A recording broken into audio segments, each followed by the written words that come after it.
Céline, moi j'ai une petite question pour toi. Est-ce que chaque ramadan, tu as un livre, quelque chose que tu refais chaque ramadan? Oui, bien sûr. C'est le traité de Ramadan, le traité du Ramadan de Saïd Nursi. C'est un passage que je cherche à me remémorer coûte que coûte tous les ans pour le Ramadan, parce que ça rappelle la beauté et la sagesse, pas la sagesse, mais les sagesses qui résident dans le Ramadan. Donc c'est ce tout petit livre que je conseille à tout le monde de feuilleter, de lire et de comprendre. Donc,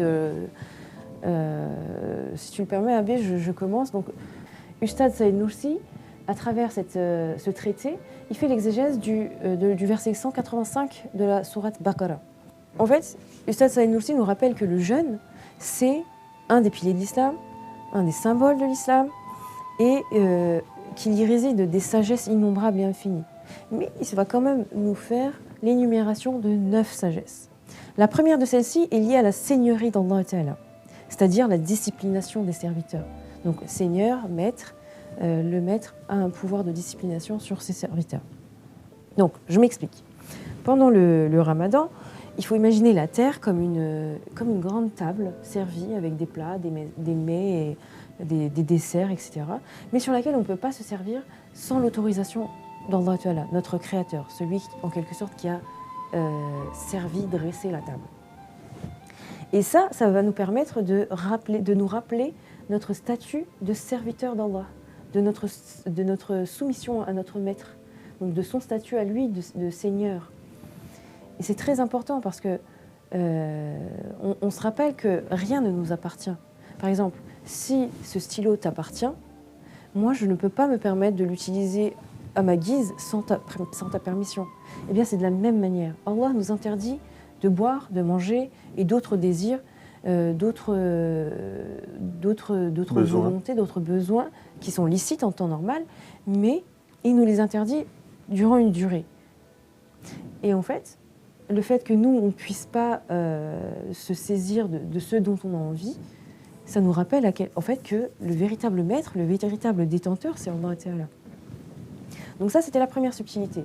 Maintenant vient la deuxième subtilité, et celle-là est en lien avec la gratitude envers Allah Ta'ala. Donc quand on jeûne, on n'est pas autorisé à manger, même si on en est techniquement et physiquement capable. Personne va nous empêcher. Si on veut, on se cache. Techniquement, on peut subvenir à nos besoins, mais on ne le fait pas. Parce qu'on est conscient qu'Allah nous observe. Et en mangeant pas, on reconnaît en fait le véritable détenteur de toutes ces grâces. Et comme pour les relations interhumaines, on ne va pas faire usage à notre guise de ce qu'on a besoin sans la permission du véritable détenteur.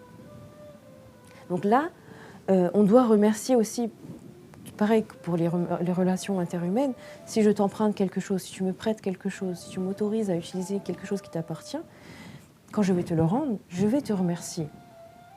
Et en fait, le fait de suivre cette obligation décrétée par Allah, donc le jeûne, on remercie en quelque sorte implicitement Allah pour nous avoir accordé tous ces bienfaits-là.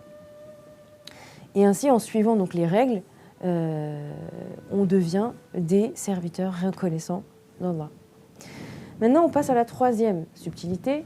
Elle concerne la vie collective. C'est-à-dire, les êtres humains, on a tous été créés dans des situations, dans des contextes différents.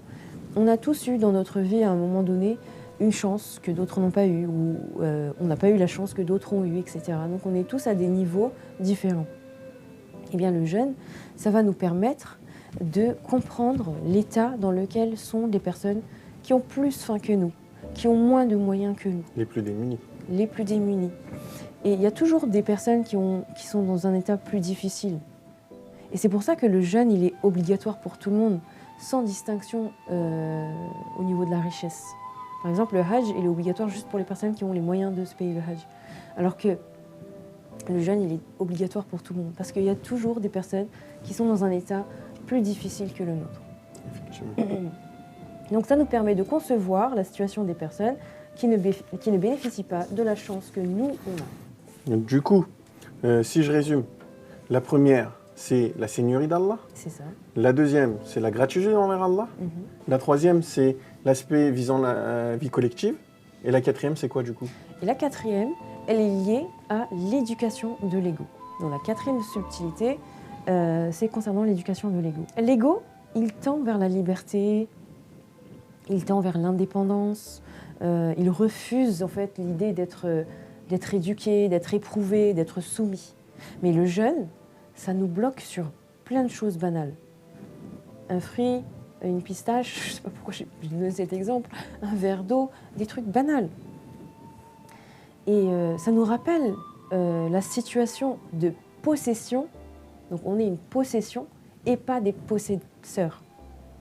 Donc ça nous rappelle qu'on est des esclaves, des serviteurs et pas des maîtres. Le jeûne, c'est le meilleur moyen de rappeler ça en fait à notre ego. C'est de cette manière qu'on va l'éduquer. Et maintenant, la cinquième subtilité, elle se rapproche de la quatrième. Cette fois, c'est réformer l'ego et le débarrasser de sa rébellion en fait. Et d'accord que notre ego, notre nafs, il est insouciant. On oublie toujours notre faiblesse. On oublie qu'on est impuissant, qu'on est fragile. On oublie qu'on a des besoins infinis. Et ça, c'est à cause de notre ego. On croit qu'on va rester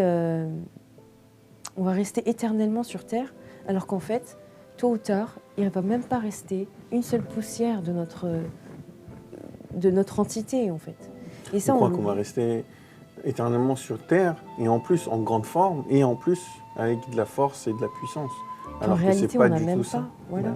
Et ça, le jeûne, il nous le rappelle.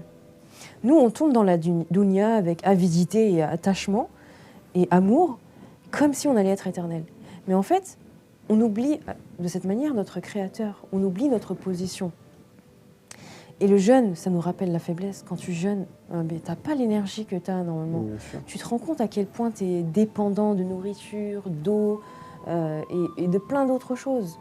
Et le jeûne, il te rappelle en fait à quel point en fait, tu es faible et dépendant et que tu n'es même pas possesseur de tout ce que tu as. Effectivement. De tout ce que tu crois avoir. Parce qu'en réalité, c'est Allah qui nous accorde l'usufruit de sa possession. Donc la fin, pardon. Et quand on dit on est faible, c'est pas faible envers un autre humain. On est faible face à Allah, face à la grandeur d'Allah, face à ce qu'il peut nous donner et ce qu'il peut nous reprendre. Ce n'est pas un être humain qui peut nous donner ou nous reprendre. C'est Allah qui nous donne et qui nous reprend. Donc c'est face à lui qu'on est faible et qu'on est nécessiteux. C'est ça.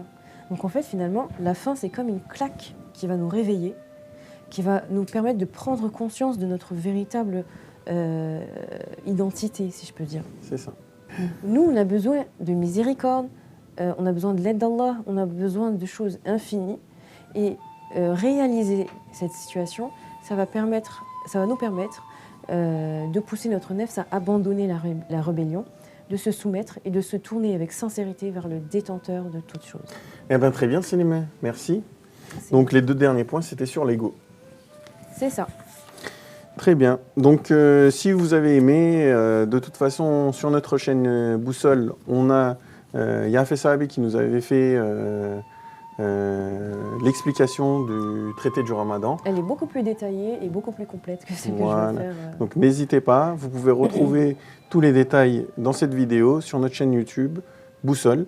Et donc, allez-y, n'hésitez pas à regarder. Mais dans une autre vidéo, de toute façon, on verra les subtilités suivantes.